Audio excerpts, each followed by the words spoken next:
Alors, merci encore une fois, merci de l'invitation. Je suis pas très à l'aise avec un micro, mais je pense que ça va être préférable si je m'en sers comme ça.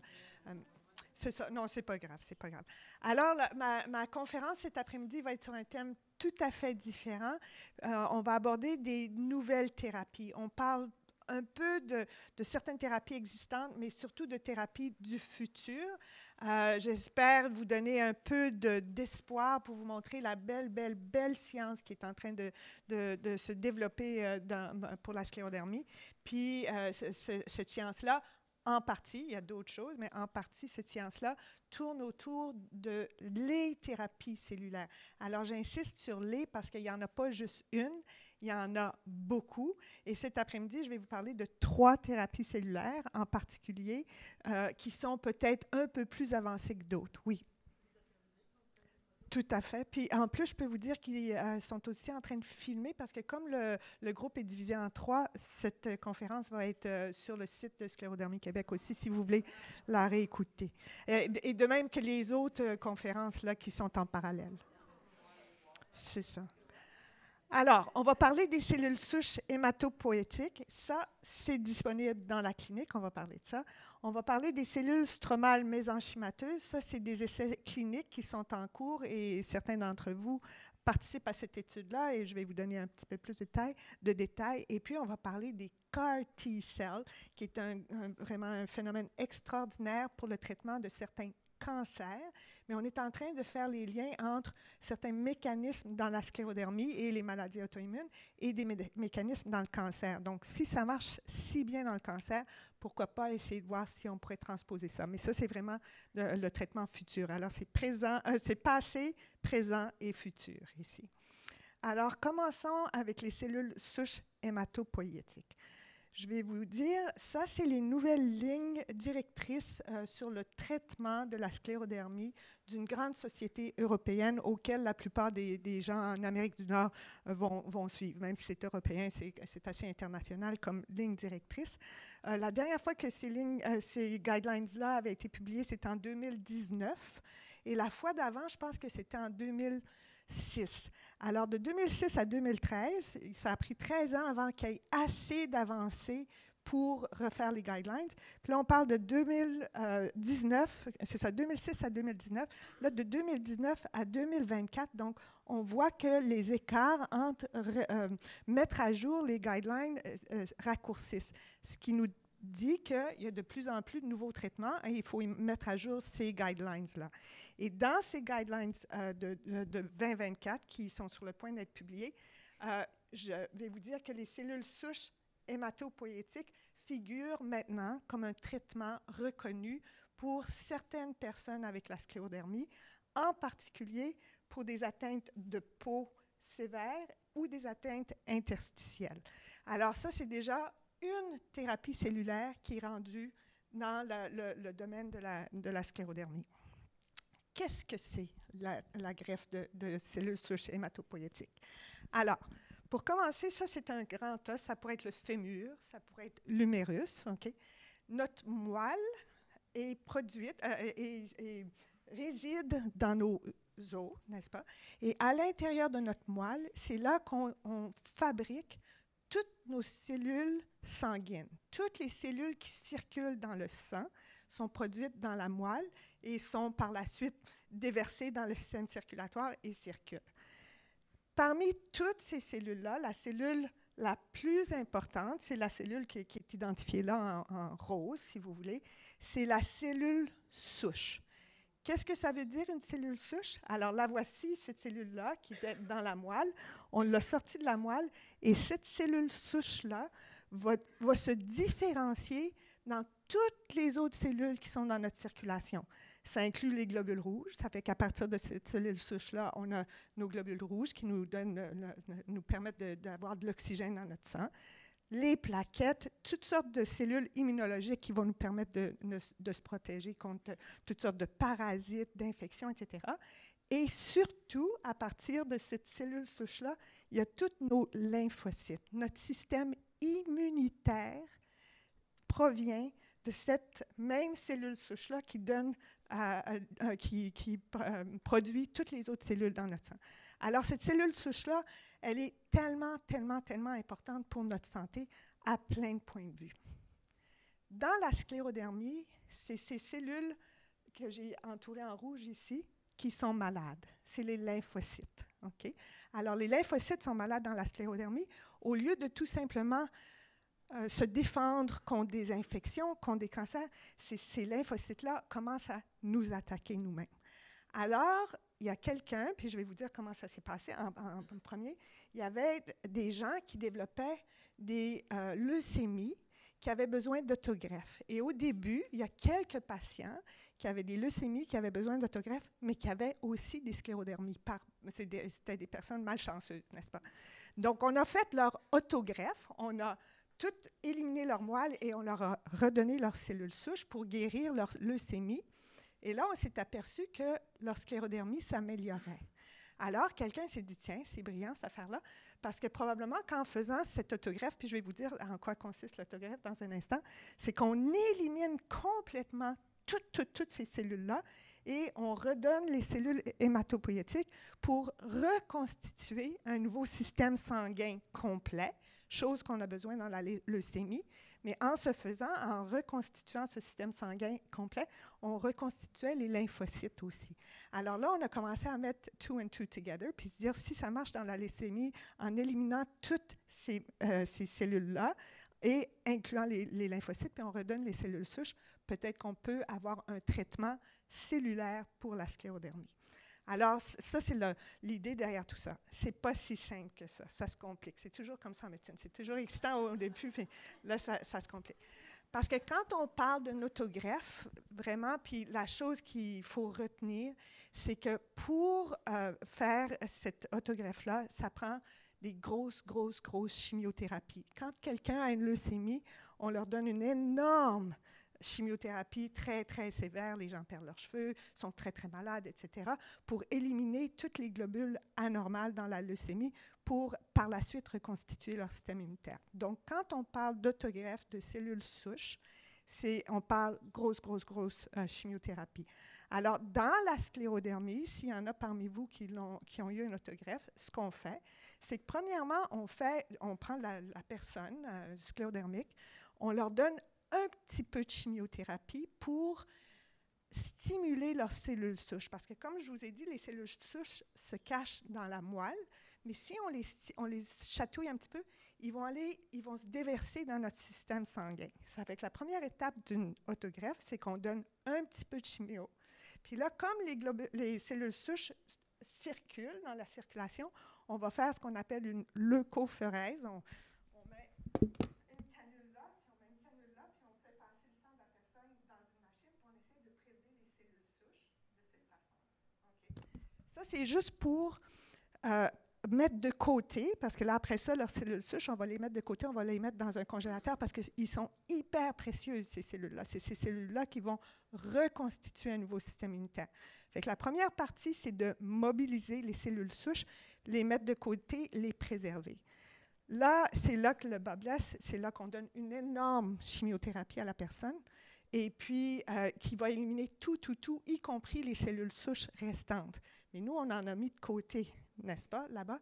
Ça fait que là, après avoir donné cette énorme chimiothérapie, là, on va réinfuser les cellules souches de la personne elle-même, qu'on avait mis de côté au début. On va les réinfuser à la personne.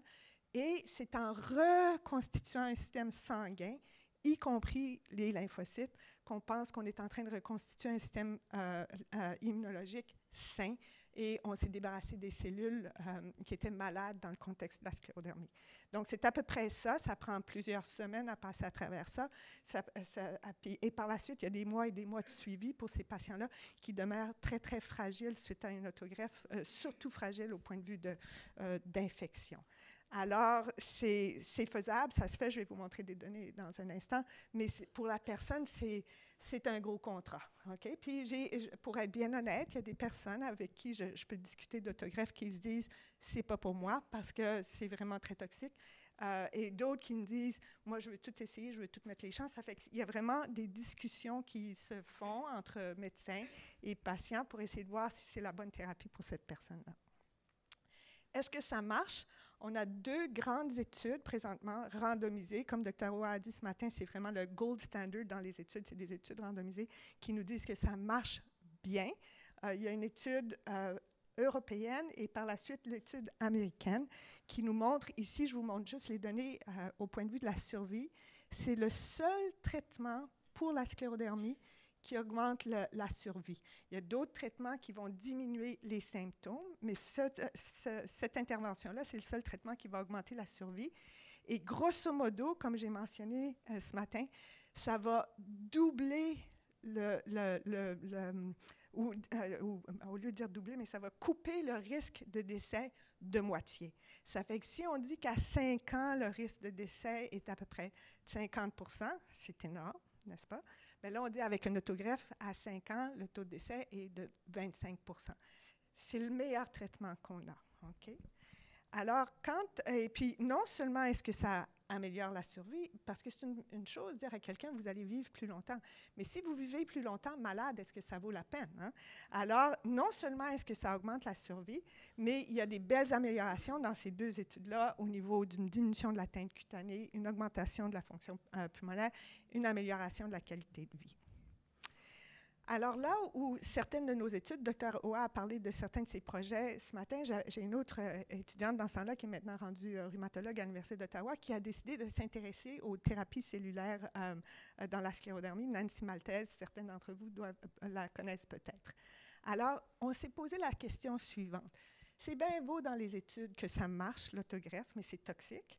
Puis, dans le contexte d'une étude randomisée où les soins sont optimaux, ça marche. Mais dans la vie réelle, quand ce n'est pas dans le contexte d'une étude, est-ce que ça marche quand même? Est-ce que ça marche aussi bien? Alors, c'est une chose de le faire dans le contexte d'une étude, mais après ça, c'est toujours intéressant de voir au quotidien, quand ce n'est pas des experts nécessairement qui vont faire ces greffes-là dans le contexte d'une étude, est-ce que ça marche quand même? Donc, Nancy, pour essayer de répondre à cette question-là, on a des collaborations en France qui s'appellent MATEC, et c'est Dominique Fage qui est vraiment une des pionnières en termes de thérapie cellulaire dans la sclérodermie, qui avait 41 patients qui avaient eu une autogreffe. Puis nous, vous avez entendu parler, on a notre cohorte canadienne dans laquelle, à ce moment-là, on avait à peu près 1500 patients. Et parmi ces 1500 patients-là, il y en avait 85 qui rencontraient les indications pour une autogreffe, mais qui n'avaient pas eu d'autogreffe. Pourquoi? Parce que les Européens, du côté de l'autogreffe pour la sclérodermie, sont au moins 10-15 ans plus avancés que nous. Donc, ils ont commencé à en faire déjà depuis beaucoup plus longtemps que nous. Et nous, on a beaucoup tardé à amener cette thérapie-là ici en Amérique du Nord. Donc, eux en avaient 41. Nous, on avait des 85 qui auraient pu avoir, mais qui ne l'avaient pas eu parce qu'on ne faisait pas ça encore à ce moment-là. Une des choses importantes sur cette diapo-là que je veux que vous reteniez, par contre, c'est que sur 1500 patients, il y en avait juste 85 qui rencontraient les critères d'une autogreffe. C'est vraiment réservé pour une petite fraction de nos patients, puis on va parler pourquoi c'est le cas un petit peu plus loin, mais c'est vraiment une thérapie très niche. C'est pas tout le monde, c'est pas pour tout le monde, c'est vraiment pour les personnes choisies là, un par un. OK.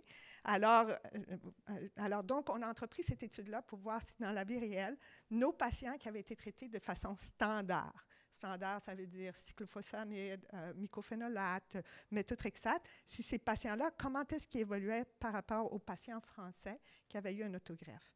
Alors, Nancy a travaillé très fort. On a eu de très beaux résultats.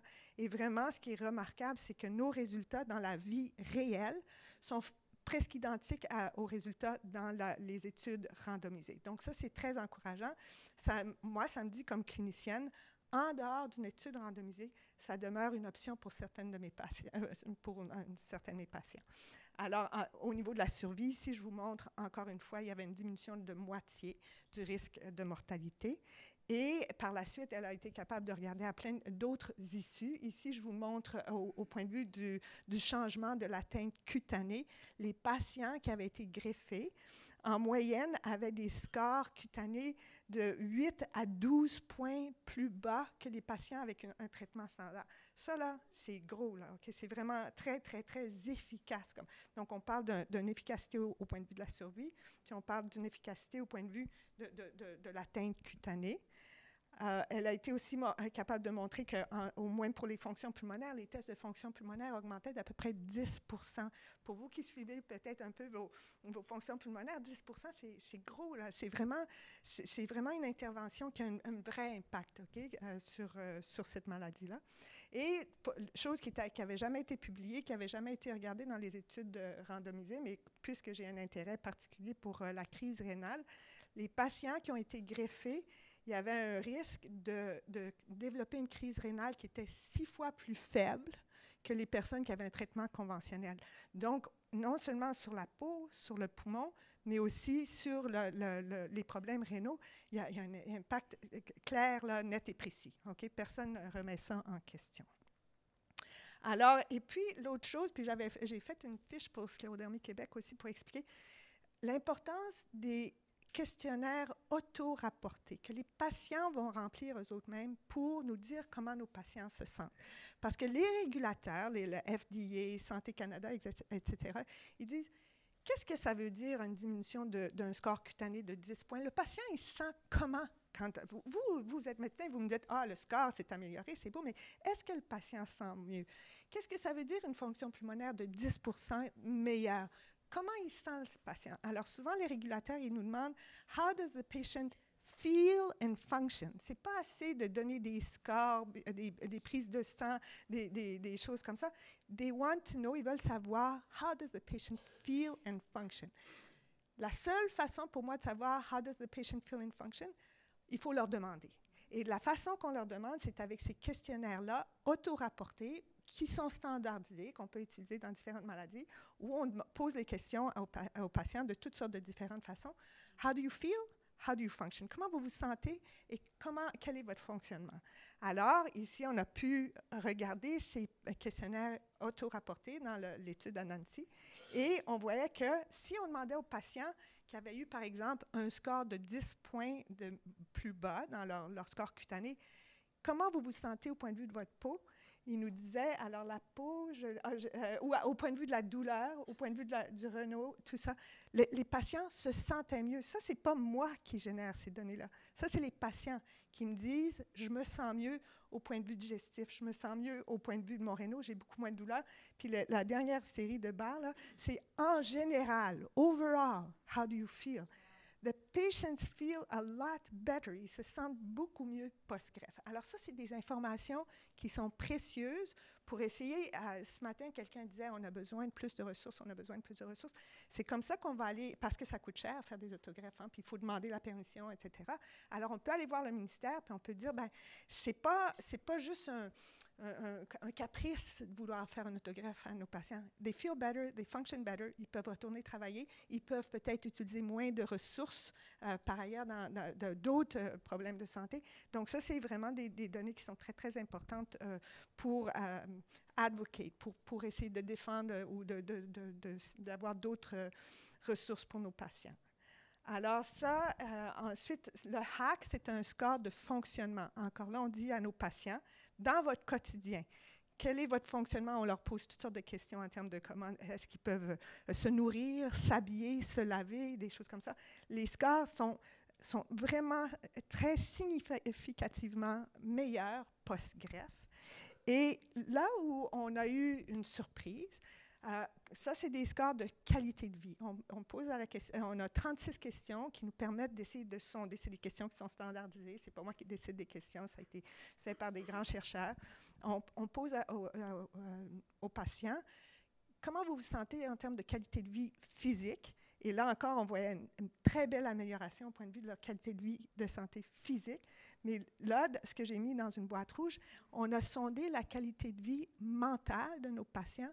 Et il n'y a aucune amélioration avec l'autogreffe. Alors, on pourra discuter de ça longtemps, mais nos patients, certainement, physiquement, sont mieux post-greffe. Mentalement, c'est pas le cas. Et puis, j'ai différentes hypothèses là-dessus. Je peux en lancer une. comme ça. J'ai eu au début, quand on envoyait nos patients pour des autogreffes, là, des patients qui s'imaginaient que it was going to be a cure, ils allaient être guéris. Ils ont leur greffe, ils vont mieux, mais la maladie est encore là. Puis je pense qu'il faut manage expectation. Il faut, avec nos patients, quand on les envoie à la greffe, vraiment, on améliore l'évolution de leur maladie. Mais it's not a cure. Okay? Alors, il y a beaucoup de management expectation qui doit se faire avant de les envoyer à la greffe pour pas que les patients soient déçus post-greffe, surtout que c'est une procédure assez ardue. Hein? Alors ça, c'est à peu près les choses qu'on a trouvées dans nos patients en les comparant aux patients français. Et pourquoi, je vous ai montré tantôt, de nos 1500 patients, il y en avait juste 85 qui rencontraient les critères de greffe, puis je l'ai mentionné rapidement ce matin, c'est que la greffe, comme c'est une grosse chimio, l'acte de la greffe comme tel, donc on ne parle pas de la sclérodermie, on parle juste de la chimio, là, est associé à un risque de mortalité sur à peu près 3 mois, d'à peu près 5 à 10 %. Alors, comme j'ai dit ce matin, on a des patients qui sont assez malades, mais qui ont une survie compromise sur 5 ans. Mais là, on leur dit, mais juste là, subir cet acte-là, là, il y a des gros risques associés avec l'acte. Puis c'est à peu près là où souvent j'ai des patients qui bloquent. C'est quand je leur parle de ce risque-là de mortalité rapide. Puis j'ai en tête une très, très belle jeune femme qui avait en bas de 50 ans. Puis quand je lui ai parlé de tout ça, elle a dit, moi, j'ai une fille de 11 ans. Je ne peux pas prendre ce risque-là. Je comprends que ma vie va être compromise pour les prochaines années, mais faites-moi tout. Sauf ça, je ne peux pas prendre ce risque. C'est très individuel. Il y a des gens qui vont dire, moi, c'est ça que je veux, puis qui me poussent, puis qui insistent, puis on va vers la greffe, puis il y en a d'autres qui... Alors, il y a vraiment beaucoup d'individualité là-dedans.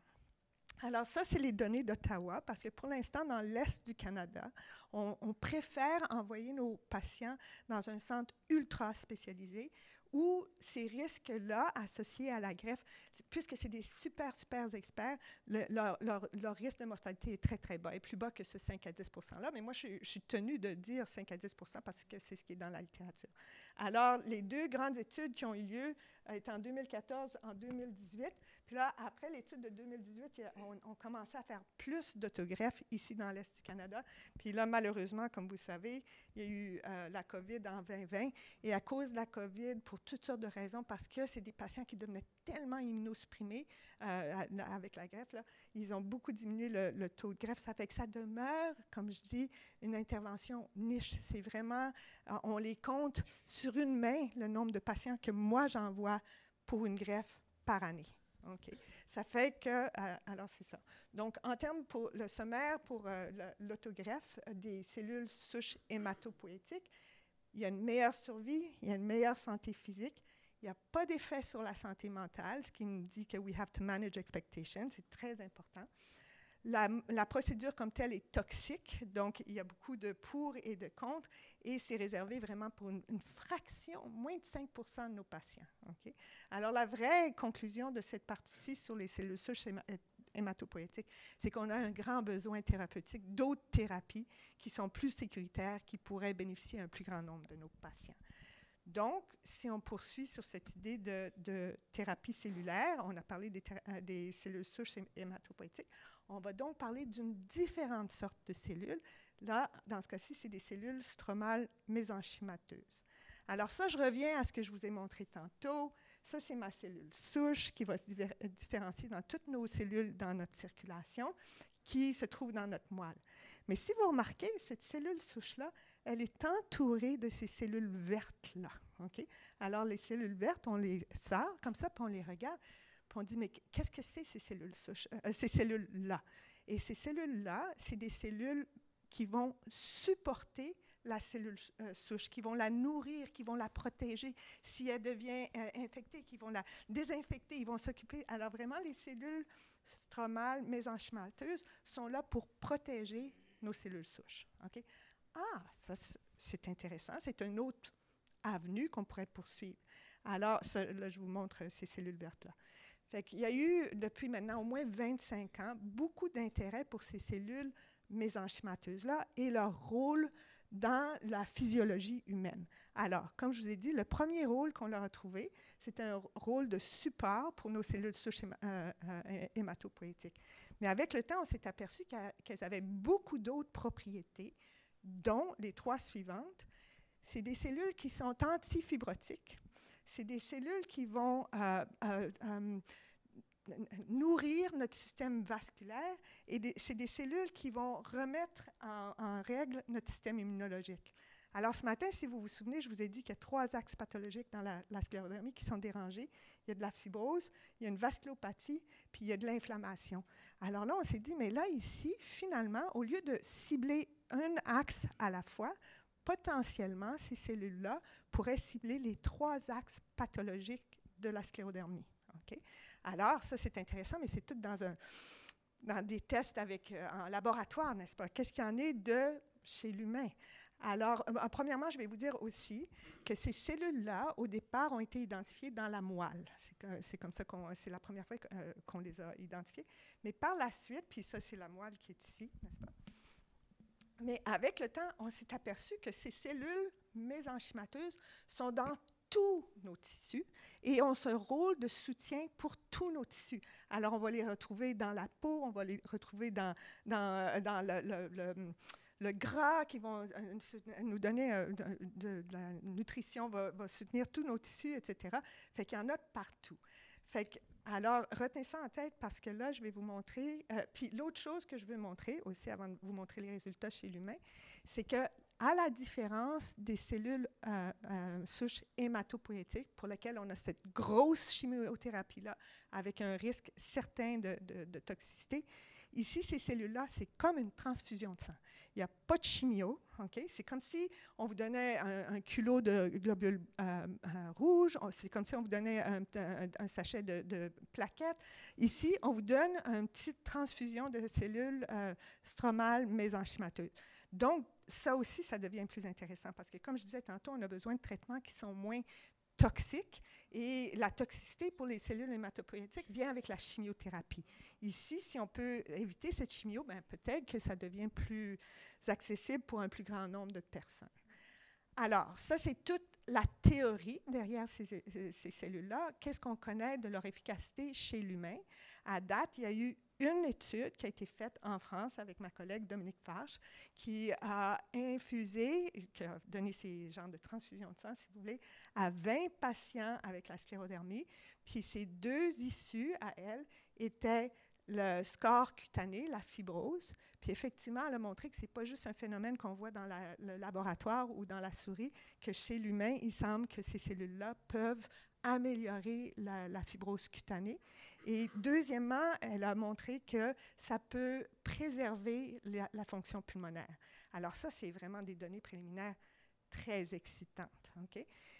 Là où il y a toujours, dans la science, on fait un pas en avant, puis là, il faut s'arrêter, puis là, il faut reposer la prochaine question pour refaire un autre pas à l'avant. Ça y va de façon graduelle, n'est-ce pas? Son étude ici, c'était une étude qui était open label. Tout le monde savait que tous les patients dans l'étude recevaient toutes des cellules. Okay? Puis souvent, je dis, la nature humaine étant ce qu'elle est, quand moi, je vois un patient qui rentre dans mon bureau, puis à qui j'aurais peut-être donné ces cellules-là, je dirais, comment ça va? Puis là, le patient, la nature humaine, dit, ça va mieux, parce qu'ils ont eu les cellules. Puis moi, je regarderais leur score cutané, puis je dirais, oui, ça me semble être un peu mieux. Puis c'est ça, la nature humaine. Nos patients veulent se sentir mieux, puis nous, on veut que nos patients se sentent mieux. Fait que quand on fait une étude open label, quand tout le monde sait qu'est-ce qu'ils ont eu, puis ils ont tous eu le même traitement, est-ce que l'effet thérapeutique est exagéré par ce biais de bienveillance, si vous voulez? Okay? Alors, nous, on a décidé de bâtir, comme je vous dis, prendre le prochain pas, puis aller vers une étude à l'aveugle randomisée. Alors, cette étude-là, elle est en cours. On a été subventionné par les IRCS, qui sont l'organisme subventionnaire le plus sérieux au Canada, mais aussi on a reçu des fonds de Sclérodermie Québec pour nous permettre de mener à terme cette étude-là, parce que ça coûte cher. Okay? Et puis, si on n'avait pas des gens qui croyaient en nous, des fois, certains de ces beaux projets-là pourraient tomber à l'eau. Alors, c'est important d'avoir des partenariats et je vous remercie, M. Barry, de croire en ce projet-là. Alors, dans cette étude-là, on a déjà recruté 8 patients sur un total de 18. On randomise les patients en 3 groupes à l'aveugle. Okay? Il y a 6 patients qui vont recevoir 2 infusions de placebo, 6 qui vont recevoir une injection de cellules mésenchymateuses et une infusion de placebo, et il y a 6 patients qui vont recevoir 2 infusions de cellules mésenchymateuses. Donc, par rapport à l'étude du Dr Farge que je vous ai montré auparavant, on innove de 3 façons avec cette étude-là. Premièrement, c'est à l'aveugle. Donc, il y a ce genre de subjectivité dans les résultats est éliminé. Deuxièmement, elle avait pris des cellules mésenchymateuses qui provenaient de biopsies de moelle de frères, de sœurs, de pères, de mères, des patients. C'est très douloureux, c'est très invasif faire une biopsie de moelle pour aller prélever ces cellules-là pour les donner à un patient. Évidemment, ces patients-là ont souvent des frères, des sœurs, des maris, des amis qui sont prêts à se porter volontaires puis qui se disent « ça ne me dérange pas de subir ». Mais puisque je vous ai dit qu'on peut prélever ces cellules-là d'autres sources, est-ce qu'il n'y aurait pas des sources plus faciles pour obtenir les cellules? Et effectivement, dans un cordon ombilical, il y a des milliards de ces cellules qui nous gardent en santé, n'est-ce pas? Donc, là où Dr Farge avait utilisé des cellules mésenchymateuses provenant de biopsies de moelle, dans cette étude-là, on utilise des cellules qui proviennent d'un cordon ombilical. Donc, de toute façon, ce cordon-là, après que la mère accouche, n'est-ce pas, la plupart du temps, on jette les cordons. Donc, s'il peut y avoir un effet thérapeutique qui est bénéfique pour la santé, pourquoi pas l'étudier? Et la troisième différence qu'on fait par rapport à l'étude du Dr Farge, elle avait montré qu'avec une infusion, il y avait une amélioration du score cutané à 3 mois. Alors là, nous, on s'est posé la question, mais si on redonne une deuxième infusion à 3 mois, est-ce qu'on peut voir une plus grande amélioration? OK? Fait que c'est, comme je vous dis, la science se bâtit sur elle-même. On a fait les études fondamentales. Elle a fait la première essai clinique chez l'humain. Puis là, ici, on est en train de faire la deuxième essai clinique chez l'humain de ces cellules-là, ici au Québec. Alors, nos issues primaires, premièrement, c'est toujours safety first. Okay? Alors, on veut s'assurer que les cellules sont sécuritaires, mais c'est des cellules qui ont été étudiées dans toutes sortes de différents contextes. Et à date, on ne voit pas vraiment de signaux qui nous inquiètent, mais néanmoins, les régulateurs Santé Canada nous disent la première question que vous devez nous répondre, c'est est-ce que vos cellules sont sécuritaires chez vos patients sclérodermiques? Et notre deuxième issue primaire, c'est justement l'atteinte cutanée. Est-ce qu'on peut voir une réduction à 3 mois? Est-ce qu'on peut voir une autre réduction à 6 mois? Fait que c'est ce qu'on cherche dans cette étude-là. Et ici, ce que je vous montre, puis je ne veux surtout pas que vous compreniez ce que c'est là, c'est pour ça que je l'ai mis en tout petit, OK? Mais comme je vous ai dit, on a 3 blocs de 6 patients. Ça, c'est les résultats de mon premier bloc. Et parmi les résultats du premier bloc, il y a 4 patients qui sont déjà allés à leur visite finale de 12 mois. J'ai 2 autres patients dans le deuxième bloc qui ont été traités, mais on ne parlera pas de ça aujourd'hui. Ce que j'ai fait ici, regardez juste le rouge et le vert. Okay? J'ai mis en rouge les choses qui se sont un peu détériorées, surtout sur les 4 premiers patients. J'ai mis en vert les choses qui semblent s'être améliorées. Et pour l'instant, je ne sais pas qui a reçu quoi. Mais à la fin de l'étude, chez les patients qui ont plus de vert que de rouge, mon hypothèse, c'est que peut-être qu'ils ont reçu les cellules, puis chez les patients qui ont plus de rouge que de vert, peut-être qu'ils ont reçu le placebo, mais ça va prendre les 18 patients avant que je puisse regarder les résultats en sachant qui a eu quoi. Pour l'instant, je ne le sais pas. Okay? Mais je peux dire que c'est assez intéressant ce que j'observe en clinique. Je vois des choses intéressantes. L'autre chose que je dirais, je ne sais pas si je vais parler de ça après, c'est qu'on a nous-mêmes fait certaines études sur des modèles animaux avec les mêmes cellules qu'on est en train d'utiliser chez ces patients. Et on voit encore là des résultats très prometteurs au point de vue du score cutané, puis au point de vue de la fonction pulmonaire. Donc, C'est prometteur, mais il faut amener l'étude à terme pour pouvoir avoir des résultats concluants. Alors là, comme je vous ai dit, on va recruter 18 patients. On en a déjà recruté 8. Et donc, il me reste, c'est ça, 10 patients à identifier, probablement, j'espère, à infuser sur la prochaine année, année et demie ou quelque chose comme ça. Donc, les critères d'inclusion-exclusion sont là. Et s'il y en a parmi vous qui dites, ah, peut-être que c'est quelque chose qui pourrait m'intéresser, encore là, parlez-en à votre rhumatologue et votre rhumatologue peut me contacter, puis moi, je peux faire un genre de bilan pour voir si vous rencontrez ces critères-là, oui ou non. Alors, la conclusion pour les cellules mésenchymateuses, il n'y en a pas. Les études sont encore en cours et il va falloir attendre les résultats pour qu'on puisse savoir pour que je puisse vous dire que ce qu'on voit en laboratoire se transpose dans un modèle humain, n'est-ce pas? Et donc, ça nous amène à la troisième, donc une autre sorte de thérapie cellulaire complètement. Okay? Mais tout ça, le fil conducteur dans toutes ces thérapies-là, c'est on parle de cellules humaines qui ont des capacités régénératrices. Okay? Fait que quand on parle de thérapie cellulaire, si vous entendez le terme thérapie régénérative, médecine régénérative, c'est ça, on prend des propres cellules humaines qui sont en santé, puis on essaie de voir si on peut les remettre soit dans la même personne ou les prendre de quelqu'un d'autre, puis est-ce qu'ils ont des propriétés régénératives dans ce contexte-là. Alors, les CAR-T, c'est une autre sorte de cellule complètement différente. Fait que là, je vais prendre une grande respiration parce que c'est compliqué à expliquer, mais je vais essayer de l'expliquer quand même.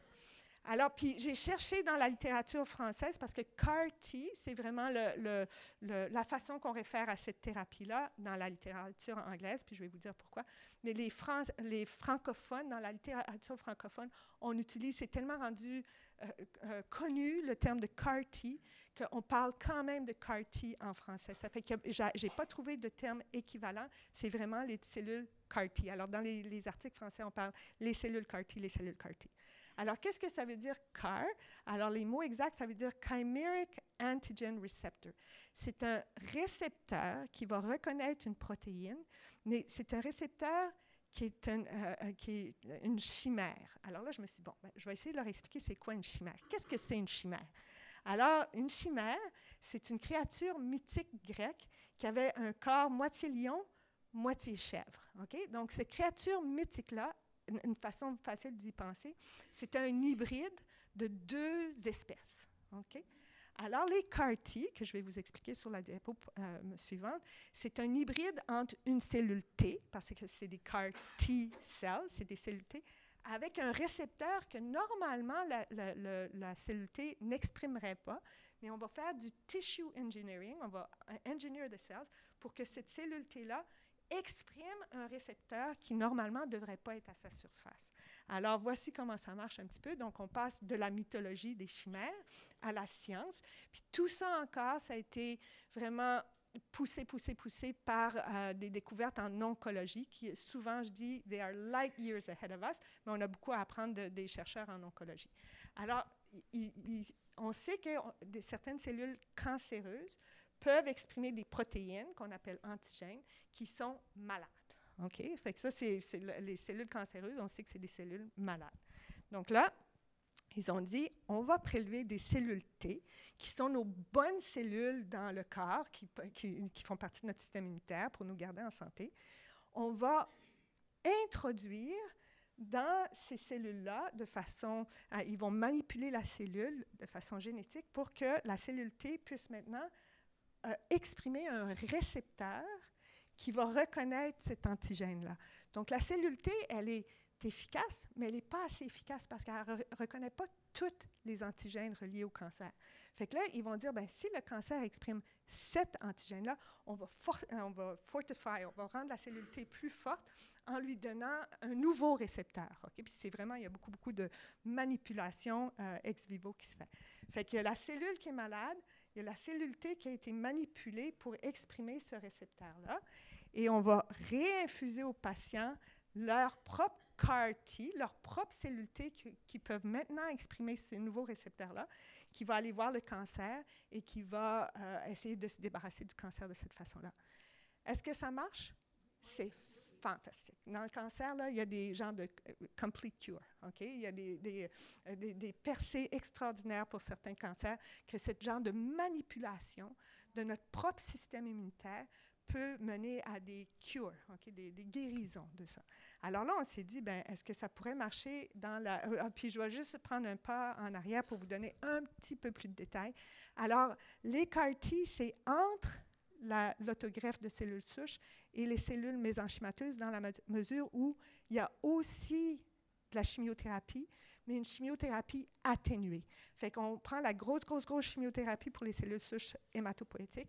On ne donne aucune chimiothérapie pour les cellules mésenchymateuses. Ça, c'est comme une transfusion de sang qu'on fait sans donner de chimio. Ici, il y a quand même une certaine chimio qui est donnée pour différentes raisons biologiques qui va aider à rendre les CAR-T plus puissantes. Okay? Fait qu'il y a plus de risques. Okay? Alors, des fois, il y a plus de bénéfices, mais il y a plus de risques. C'est comme ça que ça marche en médecine. Alors ça, c'est un peu intermédiaire. Et puis, les données les plus fascinantes, les plus probantes en maladies auto-immunes, parce que, comme je vous ai dit, ça a été développé pour les cancers, mais là, il y a certaines personnes qui se sont dit, surtout en Allemagne, c'est un groupe d'Allemands qui est vraiment en train de pousser cette idée-là très fort, ils se sont dit, peut-être que ça pourrait marcher pour certaines maladies auto-immunes. Et ils ont publié ça au mois de février cette année, ça fait que ça, c'est hot off the press. Okay? Là, on parle du futur ici. Ils ont publié une série de 15 patients. Ce n'est pas beaucoup, okay? C'est très, très, très préliminaire. Parmi leurs 15 patients, il y en avait les 8 premiers, c'était des lupiques. Les 4 suivants, c'était des patients avec des myosites. Pas le genre de myosite que j'ai parlé ce matin, un autre genre de myosite, okay? Alors, des myosites inflammatoires. Donc, 8 lupiques, 3 myosites, mais les 4 derniers sur ce tableau-là, c'est 4 patients avec la sclérodermie. Okay? Alors, ils ont inclus dans cette série 15 patients. Donc, 4 patients avec la sclérodermie, c'est vraiment peu. Okay?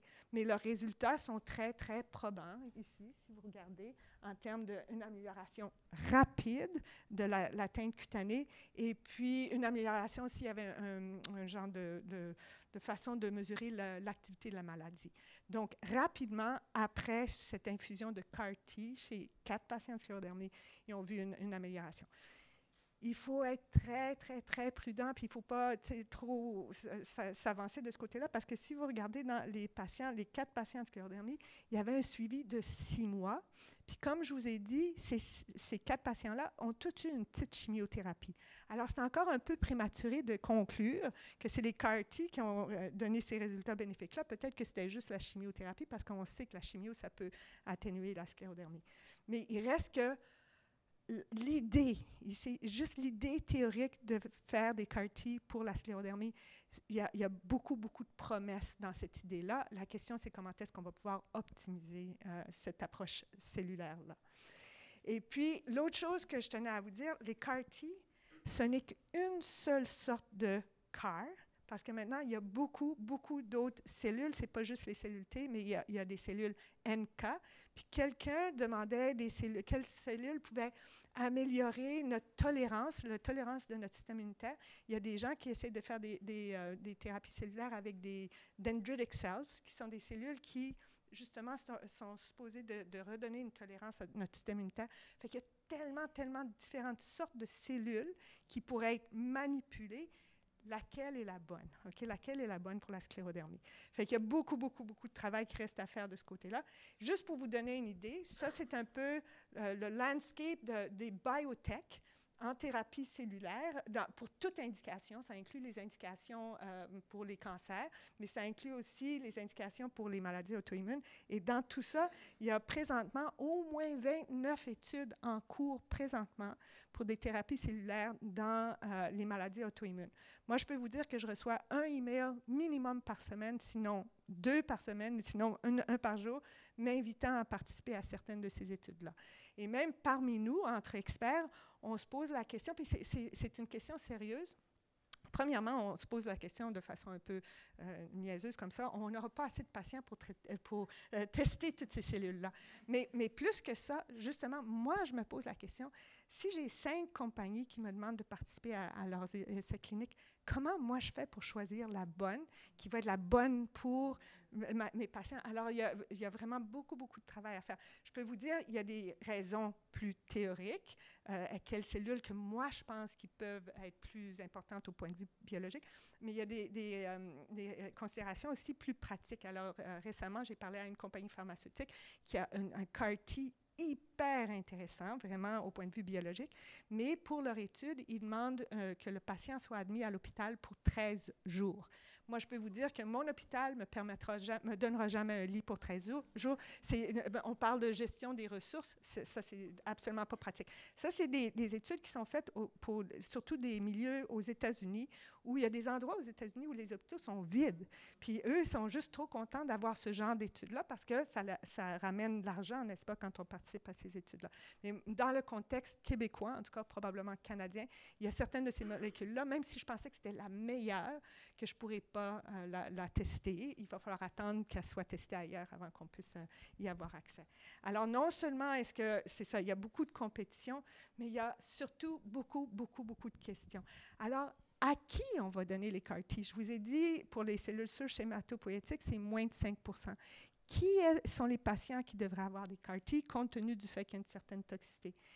Quelles sont les cellules optimales? Est-ce que c'est les cellules T? Est-ce que c'est les cellules NK? Est-ce que des T-Regs? Je vous dis, il y a des études pour chacune de ces différentes cellules-là. Il y en a, il y en a.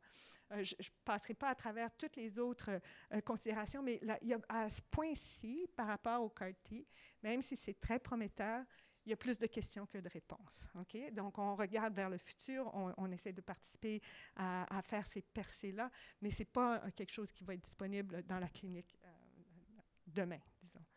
Et par contre, il y a, comme les Canadiens, on est très collaborateurs, n'est-ce pas? Puis on aime travailler en réseau. On a notre réseau canadien de sclérodermie. Alors, il y a déjà un réseau canadien de CAR-T pour des indications hématologiques, pour des lymphomes, pour des myélomes multiples. Et ils ont accepté de maintenant avoir un groupe de travail pour les CAR-T, pour les maladies auto-immunes. Et comme je vous ai dit, c'est Nancy Maltese à Ottawa qui s'est beaucoup intéressée depuis plusieurs années aux thérapies cellulaires dans la sclérodermie, qui va être la représentante de ce groupe pan-canadien pour faire avancer cet agenda de travail-là. On a eu notre première réunion le 26 avril et on commence à réfléchir aux questions que je viens de mentionner. Quelles sont les meilleures études? Quels sont les critères d'éligibilité, etc., etc.